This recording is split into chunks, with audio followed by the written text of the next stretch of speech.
What's up, my friends? How are you tonight?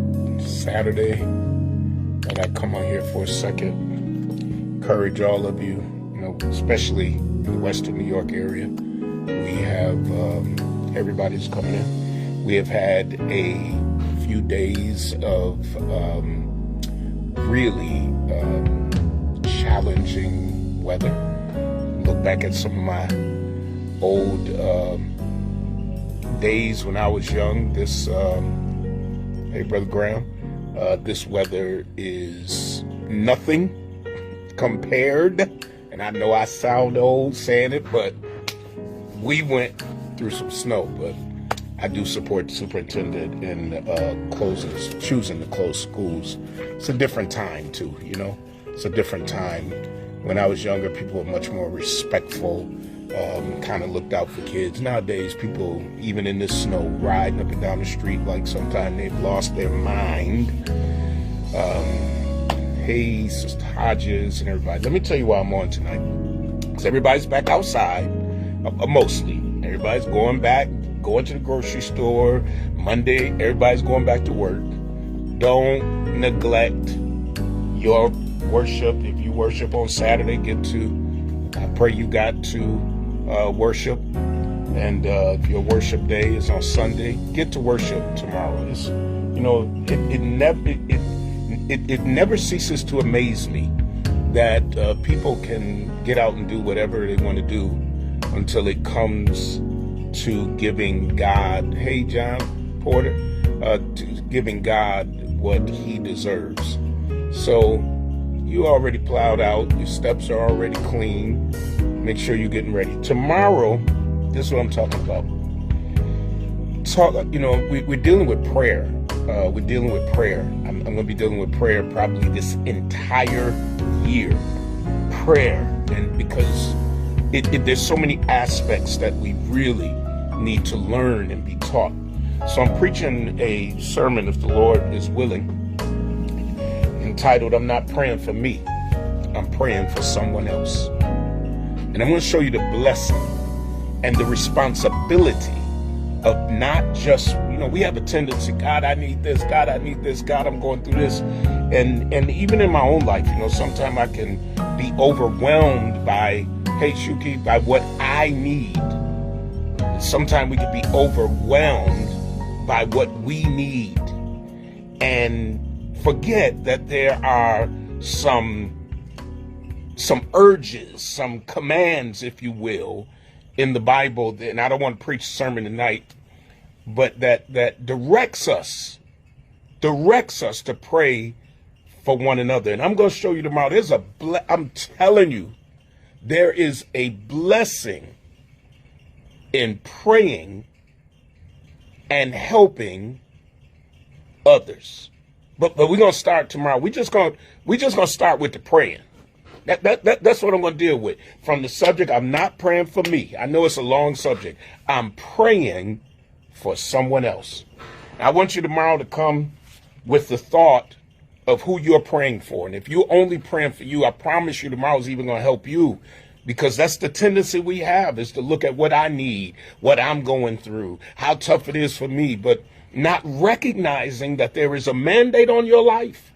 And I promise you, if you learn how to go to God in prayer, I don't want to preach this tonight, but let me just say this. If you'll go to him for others, that means you're in his presence. And I'm going to show you word tomorrow, that when you go to him for others, you don't come back empty-handed, baby. You don't come back empty-handed. And so I'll deal with it. Yeah, John, we're going to marinate on that. Yeah, I am excited. Y'all know, give me a little break. And give me some days to breathe and to revive and to be recharged, and I come back on fire. So, yeah. I'm preaching my own self happy, because it is so important. And so, my brothers and my sisters, tomorrow, it's going to be good. Nicole, it's going to be good. I saw you shouting already in the spirit. So, I'm getting ready to wrap up here at the office. I'm going home. I'm going home to cook something. I know I'm saying this wrong. I think it's called noki, something with chicken. And I'm going to try this out tonight and see how it turned out tonight. But I just wanted to get on and say, let me lay my sweatsuit out. Well, you know, all I'm wearing, I got long sleeve t-shirts for the rest of this summer, for the rest of this winter. And that's how I'm going. What's up, Julius? I've been keeping up with you, man. I've been keeping up with you. Yeah, John, I'm getting worked up because hey, Rhonda, I'm ready for tomorrow. So saints of God and believers, chicken, no, that's it. I believe that's what I'm cooking. Chuki, I believe that's what I'm cooking.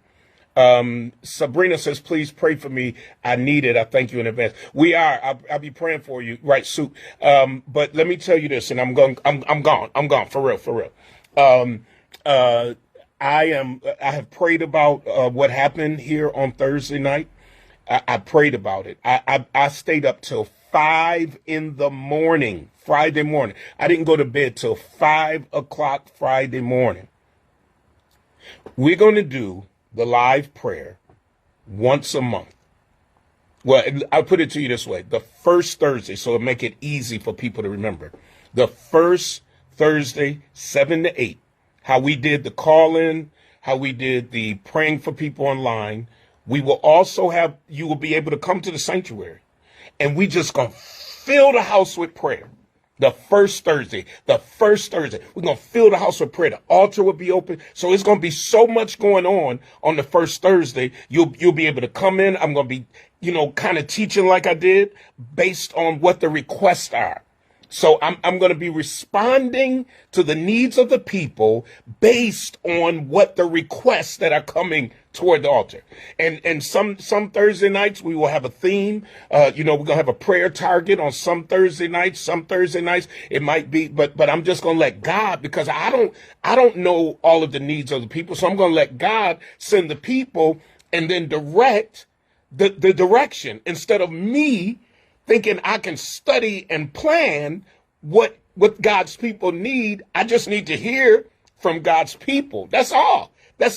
I just need to hear from God's people, and I'll teach while we're praying every first Thursday night for 2024, unless school is out. That's the only way. Y'all know on the weeks that school is out, we're not in. But I'm ready for it. I'm ready. I got so much for 2024 that God showed me during my time of being quiet, during my time of, I don't call it vacation anymore. As a semi-retired person, I call it lifestyle. Let me say it again. Okay, I gotta go, y'all. I was away for weeks, and people say, I hope you enjoyed your vacation. But this is just a lifestyle now, to do the work, to rest, to do the work. Even the land has to rest. And so if you putting in the work and there is fruit in your labors, you got to rest. So it doesn't have to be where you go out of town. It doesn't have to be, but you do have to recharge. Yeah, Sharon, you know about it. It's a lifestyle change for me. So I'm no longer looking forward to going on vacation. It's just a part, going away, being quiet, breaking down, your mind, and just letting your mind go at ease. It's just a part of my lifestyle now. So see y'all. Hey, Jacqueline, I'll see you all in the morning. Wherever you go to church, go to your church. Go to your church.